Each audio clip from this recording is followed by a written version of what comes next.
Good evening, everybody. Welcome to the High School Sports Zone, where we are setting the bar for high school football coverage here in the UP. I'm your host, Jake Durant, and I'm joined by Haley Schoengart. Now, Haley, our week went into overtime. We had a special Saturday edition of our Game of the Week. The Gogebic Miners hosted the Stevenson Eagles in the annual Painting the Peninsula Pink game. Beyond the world of wins and losses, these two teams made each down count in the fight against breast cancer. Pinked out and ready to play, the Eagles and the Miners went head-to-head in a game that meant so much more than a notch in the win column. The big winners were the breast health patients all across the Upper Peninsula, and we couldn't be more proud of this community. They came out, they purchased bucket drawings, we got people involved with the 50-50, we had a record 50-50 this year, and it was wonderful. We had blue skies and we had a bunch of smiling faces, and we raised a good portion of money for a great cause. All of the money raised from the event will be staying right here in the UP to help breast cancer patients with the financial burden associated with the battle. The Stevenson Eagles came out strong from the beginning with the help of senior Kaden Elson. With a personal tie with the disease with his mom being diagnosed, Elson said he took the field on Saturday with her in mind. Yeah, my mom's, she's always here. She's here right now, right over there, and I could hear her screaming all the time, and it's just amazing to have her out here. And she's beating it every day, so it's just amazing. On the home side of the field, the Miners had a special fan in the stands as well. 3 years ago, Mrs. Simcoe, the high school secretary in Bessemer, was diagnosed with breast cancer. From selling wristbands to sending flowers and a meal to just words of encouragement, Mrs. Simcoe says she really felt the love throughout her fight from the community, and for her school to have the opportunity to be a part of the game means the world to her. It's very special. It's extremely special that we were selected this year, and now I'm at the high school as opposed to the grade school when I started with the whole process, and even some of the boys have asked, Mrs. Simcoe, are you coming to the game? Mrs. Simcoe, are you coming to the game? You know it's our pink out game, right? They remember. That was 3 years ago. Some of these kids were only in 6th grade, but they remember and they asked, are you coming to the game? So there's still that support. There's still that really outpouring of love. And this event was just the kickoff to the Superior Health Foundation's Painting the Peninsula Pink campaign for 2021. Beginning through the entire month, the Superior Health Foundation is encouraging businesses to sponsor a day in October. All of the money raised will, of course, go back to the Breast Health Fund. And a portion of those proceeds will also be going back into the Wakefield and Bessemer school districts to be used for health-centered projects. To sponsor a day, head on over to upmatters.com for that link. Don't go away, we're just getting warmed up here in the Sports Zone. When we return, we're going to reveal our top 3 plays of last week. It's our top 3-on-3 coming up after the break.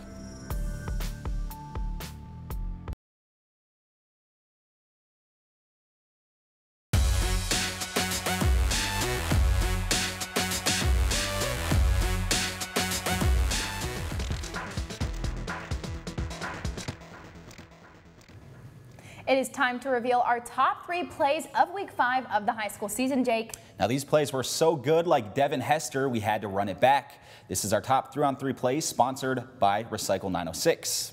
Number 3. For our number 3 play of the week, we head to Bark River. Joe Calavecchi tosses this pass high into the air, and coming down with it is Luke Decker. Let's slow this down so we can appreciate the level of difficulty behind this catch. Decker is sandwiched between 2 defenders, but it doesn't matter. He hauls it in with one hand, and he keeps control as he hits the ground. Just an unbelievable grab there by the junior tight end. Congrats, Luke. You get our number 3 play of the week. Number 2. For our number 2 play of the week, we head to Ishpeming's West End. Westwood's Jersey Karki running hard against Manistee. Look at him bouncing off of multiple Emeralds defenders. He keeps his legs churning, and he's headed into the end zone for 6. A big role for runners. Always keep those legs moving, and Karki showing us why it is important. Westwood wins big over Manistee and did it while making amazing plays like this. Congratulations, Jersey. You get our number 2 play of the week. Number 1. And for our number 1 play of the week, we head back to Wakefield. Stevenson's Spencer Coldren taking the direct snap, his lineman opening up an enormous lane. Coldren hits the juice button, and he's down the sidelines, 97 yards to the house. The Stevenson Eagles win big over Gogebic in our game of the week for Week 5. Congrats, Spencer. You get our number 1 play of the week.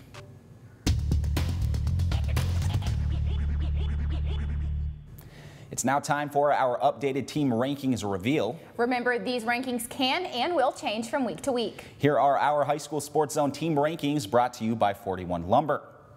We're going to start in 11-man football. At number 1, we have the Marcotte Redmen. At number 2, we have the Kingsford Flivers. Westwood moves from 5 to number 3 after a strong week. Sault Ste. Marie sits at number 4. And rounding out the top 5 is Negaunee. Menominee and Gladstone get honorable mention. And now in 8-man, North Central takes that number 1 slot. Pickford is number 2. At 3, we have Forest Park. Newberry sits at 4, and Ontonagon stays put at number 5. Norway and Stevenson get honorable mentions for this week. What do you think about these rankings? Let us know. Visit our Facebook and our Twitter pages and give us your thoughts. Make sure to stay with us. We are just minutes away from revealing our 6th game of the week for the 2021 season. But first, we're going to head to Hancock. The Bulldogs got a season-defining win against Houghton in the annual Copper Bowl last week. That's coming up next.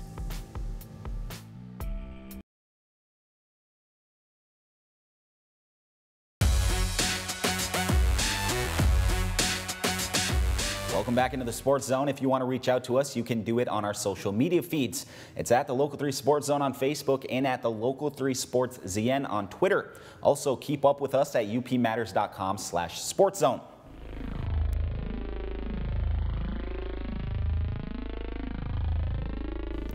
Lakeland and Hubble's Danny Marcotte made the end zone his second home last week in the Lake's big win over North Dickinson. He didn't cross the goal line just once or twice, but he scored 5 times in Lake Linden's 42-12 victory over the Nordics. That type of production isn't something you often see from an underclassman, but the sophomore quarterback isn't backing down to any challenge. And it helps that he has an experienced and strong offensive line leading the way. I wasn't really expecting that many, but I was expecting a couple because I think I've been playing pretty well this season. My line obviously played great, so made it pretty easy, and I just made the right reads and made the right cuts and turned out well.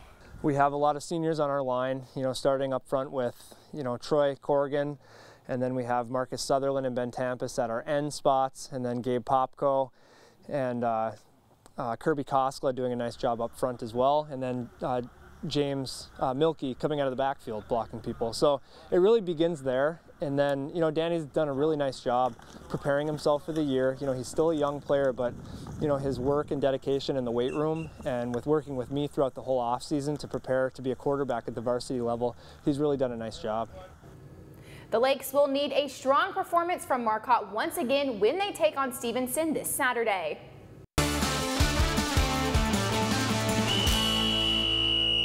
The 2021 Copper Bowl game between Houghton and Hancock had everything you would expect in a big-time rivalry matchup.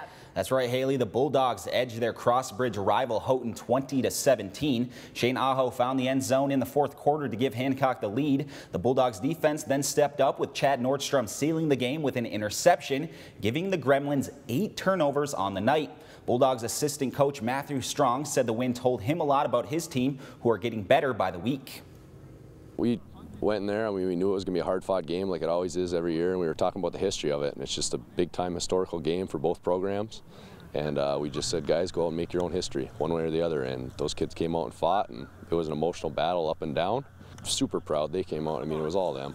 They put the work in during the week, and they just came out, hit hard, stayed focused. They knew exactly what they had to do on defense, and they did it. Hancock welcomes in Westwood to McAfee Field tomorrow night.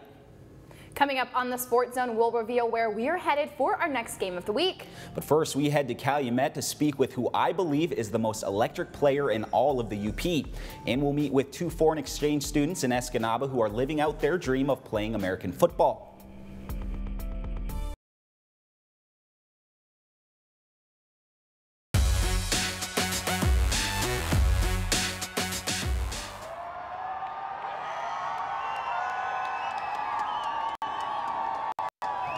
Don't look now, but the Calumet Copper Kings have turned things around after a slow start to their season. They've won 2 straight and have a big game coming up tomorrow night against Iron Mountain. All UP Dream Team running back Dryden Nelson brings a unique skill set to the field for the Copper Kings and will be a key to the team's success.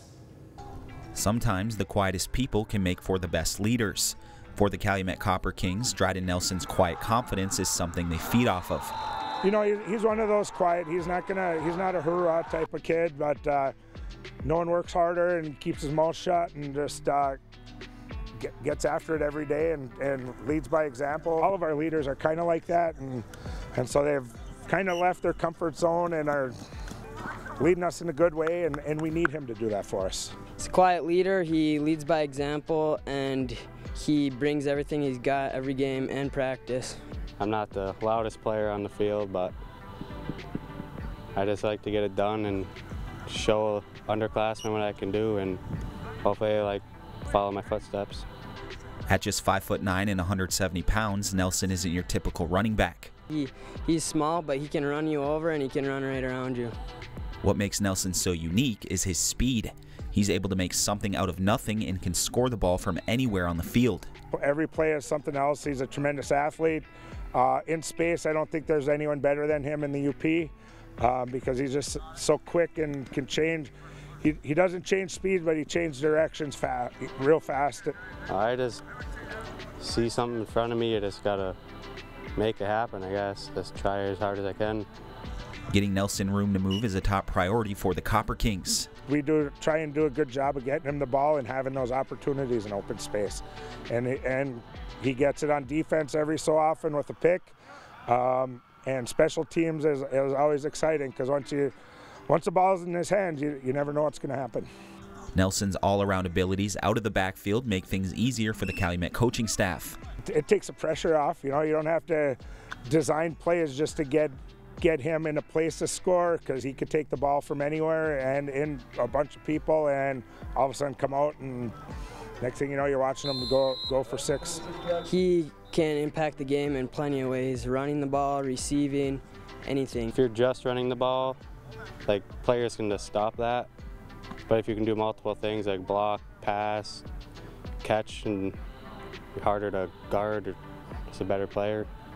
Nelson's success on game day comes as no surprise from his teammates. Even every week in practice, he runs the ball, and you think you can get him, and he just goes right by you every time. His speed is just every time. It's just wow. He practices like this every day. Every time he gets the ball, he runs hard, even in practice. Well, off season, I'll lift pretty much almost every day. Sometimes I even come up on a track and just run, and I'll be in shape. And then before games, just get a good mindset so you're ready, focused up, and come in and just play your hardest. Special players like that are special because they love playing the game of football, and he does, and you can just see it in them. Moving to a new country can be a big adjustment for any person, let alone a teenager. But try learning a new sport on top of that. For 2 Eskimos, this dream of American football became a reality for the 2021 football season. Actually, they got here the 3rd week of football, I believe, right when school started, and they fit right in. Neither one of them have ever played football before, but I really think they're just great kids, great assets to the team. They're loving playing. Jag är Tor Spets och jag spelar amerikansk fotboll. The game of football might be a little foreign to them. No, nothing at all. I knew like about Super Bowl and stuff like that because social media. I heard about like teams and NFL, that kind of stuff, but I didn't know how to play or anything. I actually watched like stuff like American movies and stuff when I was little, so I kind of knew what it was, but I have never played it before, so it's a new experience. But one thing that needs no translation is team spirit. Coach Wilson, he's great. He's a good coach and he's very positive. He helps me and Federico a lot.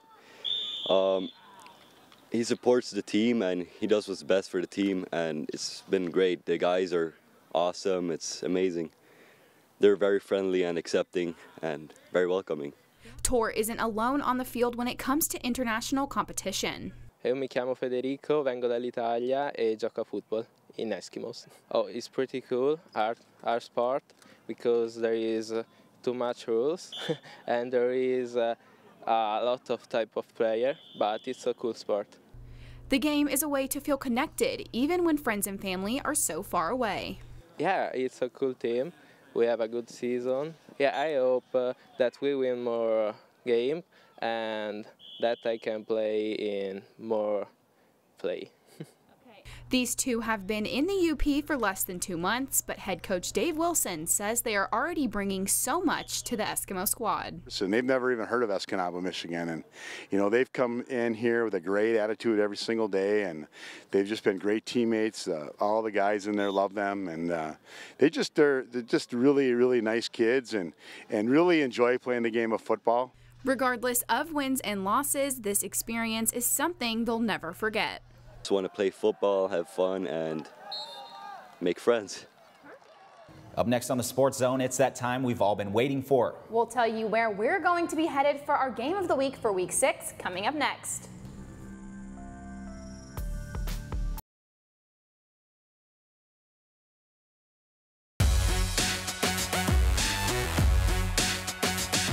Welcome back into the Sports Zone. If you want to reach out to us, you can do it on our social media feeds. It's at the Local 3 Sports Zone on Facebook and at the Local 3 Sports ZN on Twitter. Also, keep up with us at upmatters.com/sportszone. We are now nearing the end of the show, which means it's time to reveal our next Game of the Week destination. That is right. We are headed up M41 to see two teams that put up a combined 93 points last week alone as they both shut out their opponents.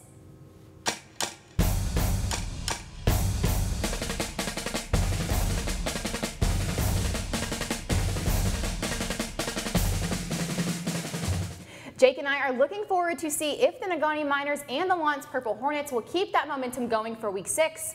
Sitting at 4-1 on the season so far, the Miners have been full speed ahead since their first and only loss to Iron Mountain in Week 1. 2 out of the last 3 games have been shutouts. In all 3 of those games, Negaunee has scored at least 40 points or more. This team has been flying under the radar, putting up points on the board left and right thanks to key players like Philip Nelson and Gerald Johnson, and they are pretty defensively sound as well. Getting back in the film and weight room to self-evaluate even after a big win is something this Negaunee team says helps prepare them each week for their upcoming matchup. I think offensively, limiting as many mistakes as we can. I think offensively we've been really good in the last few weeks as far as getting the job done, you know, and defensively we have to be able to stop their running back. He's a pretty good back, and just being disciplined and reading our keys, coming downhill, hitting them hard. Just keep doing what we're doing, playing as a team, working hard every day in practice. Our practice has been really good so far, and they're just keep getting better. So.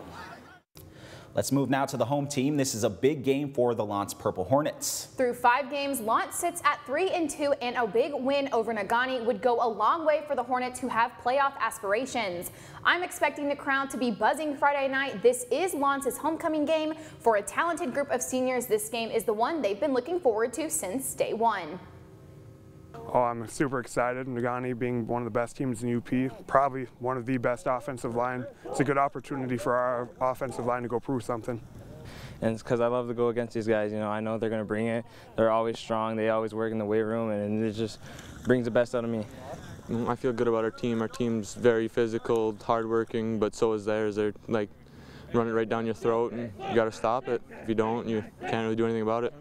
Now this week we are mixing it up a little bit here on the Sports Zone. We showed you our top 3-on-3 plays earlier in the show, but there is one more that we think needs a little airtime. This one was sent to us and we just have to share it with you all. This clip comes to us from last week's Marquette Freshman versus St. Ignace JV game. The Saints kick the ball off after getting on the board early. The score is 7-0, St. Ignace in the lead. The ball takes a few bounces and is scooped up by Marquette's Kyler Sager. He puts on the wheels and is just too fast for the Saints defenders, sending them face first into the grass. Kyler finds the outside and the rest is history. He takes that 88 yards to the house to tie the game 7-7. The Redmen did not end up taking home that win, Jake, but that was an incredible play right there. Absolutely, and as much as Haley and I wish we could be at all the football games across the UP, sadly there are only 2 of us. So if you think you have a play worthy of making our top 3-on-3, or if you just have an incredible play from a JV or freshman game, send it our way, and you never know, we might just feature it on the show. You can email those videos to Jake or I's emails, or you can message those videos to the Sports Zone Facebook or Twitter as well. And that is all the time we have tonight. But before we sign off, make sure to tune into the 5th Down tomorrow night on Local 3 News at 11 p.m. Eastern for highlights from all the action across the UP. Thanks for joining us and have a good night.